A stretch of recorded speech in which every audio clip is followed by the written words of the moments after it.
partially just because I had a friend from college who graduated and actually got deported because he couldn't find a job, so he got sent back to New Zealand. Hey everyone, and welcome to the Cast Spear podcast. This is John, and today we have back on the show Luke Offguard from Caught Off Guard, and he's going to dive into some of his favorite places he's been fortunate enough to travel around the world. And before we get started, if you haven't already done so, please subscribe to the podcast so you never miss a future episode. All right, get your passports ready. Let's take a trip. Please welcome back Luke Offguard. So I've been privileged to fish, as you mentioned, all over the world. I've fished in about 20 U.S. states in 5 countries. I have plans to go to at least 4 more countries in about 2 months' time. But so far, I've really enjoyed having the opportunity to travel. Unfortunately, most of my international travel has not been dedicated to fishing. It's like, hey, I have to go here for work, or I have to go here for whatever else. I'm going to bring a fishing pole along. So I have to say the most disappointing international venues for fishing would have to be Spain and Portugal. I went there. I'm a teacher, and so I went there with a trip that was basically for my master's degree relating to teaching. We got some credits for it. We got to travel. It was paid for by National Geographic. I was like, hey, this is an amazing opportunity, and I brought my fishing pole along. Unfortunately, Spain was basically deforested when they built the Spanish Armada, and they never replanted.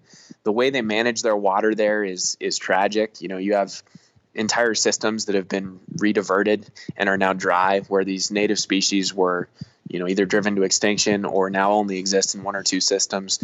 Basically, long story short, Spain and Portugal are not friendly fishing destinations. Portugal, you need to have a bank account in that country if you want to purchase a fishing license. They're really cheap, but without what's called a multi-banco card, which is their own system of ATMs that you can only access if you have a Portuguese bank account, you have to go through a guide.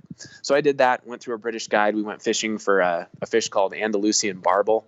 They look a lot like a carp for the American angler, but they're awesome, man. These things get aerobic. They get, much bigger than most trout do. They fight really hard. You can catch them on the fly. And I was really excited about this. Long story short, it was not a great experience. The guy was really nice, but he said, he'll fish 2 or 3 weeks worth of fishing before he finally catches one, just because the fisheries are so poorly managed. Moving over to Spain, it's hot, it's dry, it's a desert. There's not a lot of native species left because of the poor management. They do still have some really cool fish over there, but if you want to catch, big European carp or other species available, you might as well just move up to France, go fish the Rhine, catch your 100-pound carp up there, because Spain and Portugal, not great fishing destinations. Another really cool place, on the other hand, moving aside from those that I visited, which was partially for fishing, partially just because I had a friend from college who graduated and actually got deported because he couldn't find a job, so he got sent back to New Zealand. I went down there. New Zealand has this reputation as being blue ribbon trout water everywhere you look, and some of that's true. New Zealand's a really cool place. It's different. So basically, if you're familiar with Seattle and their whole $15 minimum wage, how that drove the price of everything up when they implemented that, well, New Zealand did that like 25 years ago. So, you go down to New Zealand and don't expect anything to be cheap. So it's an island where they have, a very, very high cost of living as it is. But, they have this pseudo socialist government, which makes it a great place to live if you're a resident there. But if you're a tourist, it means it's very expensive. So, you're talking about $8.50, $9 a gallon for gas. You're talking an average of about $12 to $15 for a cheap meal. Fast food doesn't have a value menu. They don't give you refills on anything down there. We went to a Wendy's and it was like $13 for, what would be about $3.50 here in the States. So it's not cheap. It's very expensive. That being said, it's a really cool place. There's less people in New Zealand than there are in the entire state of Oregon where I live. And so that alone was an awesome experience. There's a lot of beautiful scenery down there. You get to see a really wide contrast of, landscapes. You're going to look at like the Tasman Sea, where it's just, glass calm. We were sea kayaking out there, fishing for things like snapper and mackerel from the kayaks. We ran out of bait, and so we parked on this island, and it happened to be the heat of the summer. and we just went around catching cicadas. We could hear them, so we just put those on our jigs and started using those instead of squid and shrimp, and they worked just as well. We caught snapper all day long. Down there, it's a fish called either the pink snapper or the Australasian snapper that you're catching. They're one and the same. If you Google New Zealand snapper, it's what you're going to see. They're really pretty fish. They taste really good. They are everywhere. They're about 90% of the nearshore biomass, so there's not a whole lot of saltwater diversity down there. So that's mostly what you're going to catch. We also caught a few things like smaller trevally. We caught fish called John Dory, which are kind of cool looking. Things like the blue cod. Lots of different species out there, just not a whole lot close to shore. But nobody goes to New Zealand to fish the salt anyway. Everybody goes there to fish the freshwater, right? Well, we were on the North Island, and we fished the North Island really extensively. The South Island is where the truly phenomenal trout fishing is supposed to be, but that's places where you're helicoptering in to this remote river, and you're one of maybe 6 people who gets to fish it that year. So those are infinitely more expensive. The country is already substantially more expensive than anywhere in the U.S. And then, you go to the South Island, you're having guided trips. You can't fish anywhere on the South Island, more or less, outside of the cities unless you do have a guide or private land access. So we decided to just do our best on the North Island. And we ended up focusing most of our trout fishing near a town called Rotorua, which happens to be the sister city of Klamath Falls, Oregon, where I live. And that was part of the appeal of going there. And the city was really... I've been there. That place is... I wanted to move there. Oh, yeah? Yeah, what were you there for? I spent 2 months in New Zealand after college. So it's kind of funny how you're explaining it's very expensive. I was there right after the crash, the economic downturn. And it was like 3 to 1. It was almost the cheapest place I've been to Really? at the time. Yeah, because, it was about, the dollar was about double Australia and almost like 2/3 New Zealand at the time. No joke. So it was kind of like, wow, we're getting such a deal. But now it, I'm sure it just skyrocketed back. I haven't checked what the exchange rates are, but it's kind of like, wow, I got there at a good time. Yeah, I was there. I did about a month in each island, and the South Island, I have fond memories. Yeah, Queenstown was my favorite. Just doing like the bungee jumps and all the extreme stuff. But I don't want to detract from your thing. I just thought it was cool that I've never heard anybody say Rotorua, because that was one of my favorite spots. It was like a nice little, expensive for the houses, but it was like a nice little beach community tucked away in the greens. It was really cool. That is really cool. So yeah, funny you mentioned that. We did things, we did the Auckland Bridge bungee, and we did a lot of sea kayaking, and Rotorua had this really cool setup that was zip lining through the trees. It was like Yep, I have a video of myself doing that. It was super fun. Oh yeah? Yep. Yeah, man, that was awesome. It was like 8 miles of zip lines, and you did some walking in between, and it was just a really good time. We did some trout fishing around Rotorua. It's from the research we did, that's sort of like the epicenter of trout fishing on the North Island. And there was some good trout fishing. Don't get me wrong. It was very good. And outside of where I live, it was as good as I've ever seen for rainbow trout that are mostly wild. We didn't catch a whole lot of browns. We didn't catch a single tiger. That was sort of the appeal of where we were fishing. A couple of the places we were by, they had a pretty good tiger stalking program. So again, we knew they were stocked, but tigers are sort of the exception to the don't fish for hatchery trout rule, because all tigers are hatchery trout because they can't reproduce in the wild. Unfortunately, we didn't get any of those, but the average fish we were catching was probably about 14 to 16 inches, fat, healthy, really, really pretty fish. But it was nothing like, where I'm from, the Klamath River. So I remember our best day, we had like a 20 fish day each. And, my best day here, I can triple that pretty easily, in the Klamath River. And the fish are comparably sized. We didn't catch any monsters down there. And we were fishing big lures, the same stuff I have here. We were trying some local stuff. We actually got these weird, interestingly shaped spoons, which look most like a crocodile, I guess, if I had to describe them. They were just some local flavor in Rotorua, and we called them kiwi spoons. and they worked pretty well there, no better than Rapalas. But interestingly enough, I brought them back here, and they are one of the more effective spoons I've ever used. And unfortunately, I've never been able to find them online. But if I ever can, I'd love to make it back just to buy those four. They're about 4.5 inches long, really narrow and thin, and painted on one side, and either gold or silver on the other. But yeah, New Zealand was a bit of a disappointment in terms of the trout fishing. Again, that's just because it was where we were fishing was the best that basically public fishing had to offer in New Zealand. And if you want to do the South Island, it's a lot of the, helicopter in or buy a guide or pay for the access fee. And so that was not quite what I was expecting, but still worth the trip. And if you've never fished the Klamath Basin, then you probably won't be disappointed by the trout fishing down there. And it would definitely be worth the trip. Let's see here.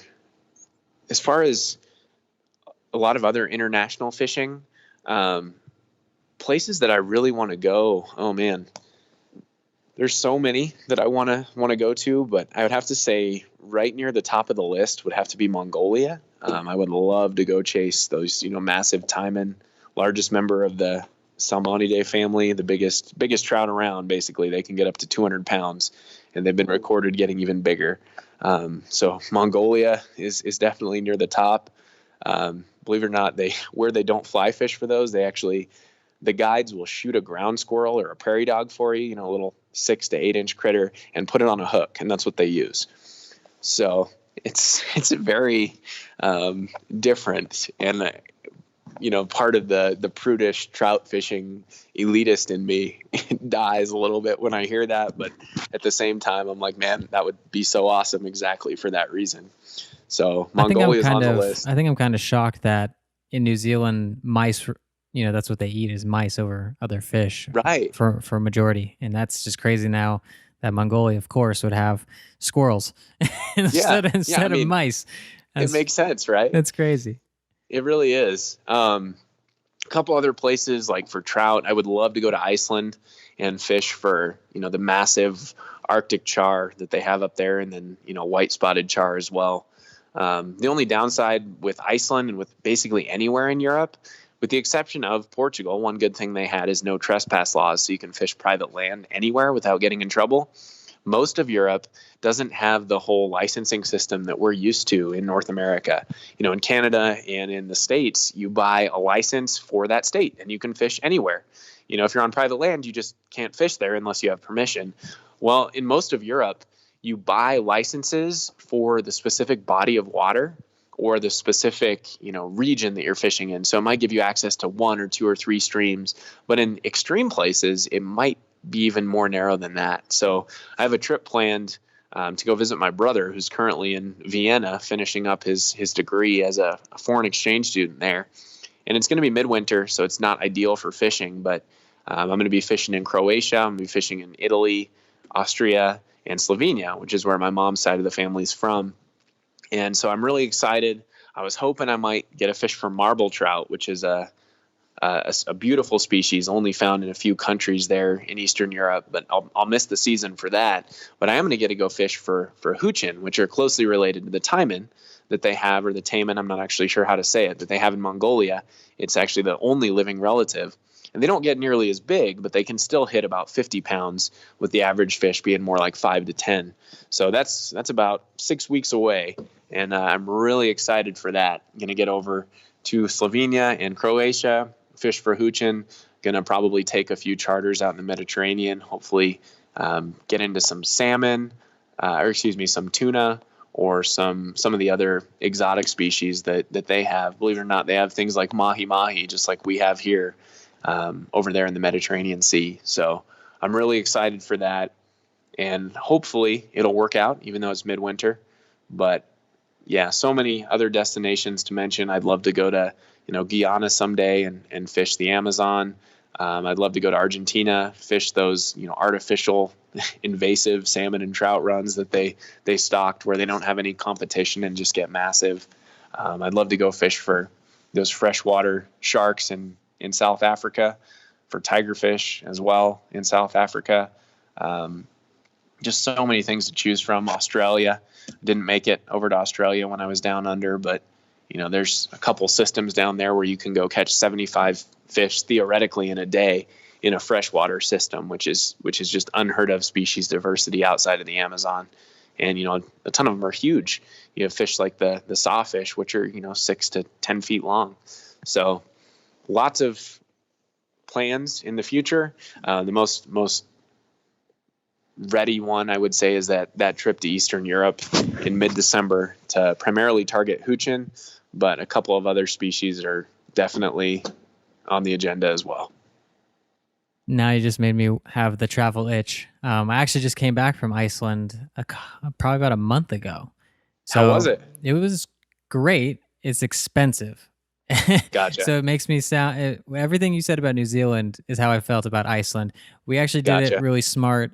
We went right after we landed, we went to Costco and loaded up on all the, bulk goods, That's such as like brilliant. fruit, all the necessities. And then there's Yeah. chili, so you can leave it in your car and not really need to have a refrigerator. But we went kind of late summer, so it wasn't super cold yet. So it still had greenery, it had all that stuff, but it's tiny, man. We're talking 330,000 people for the whole country.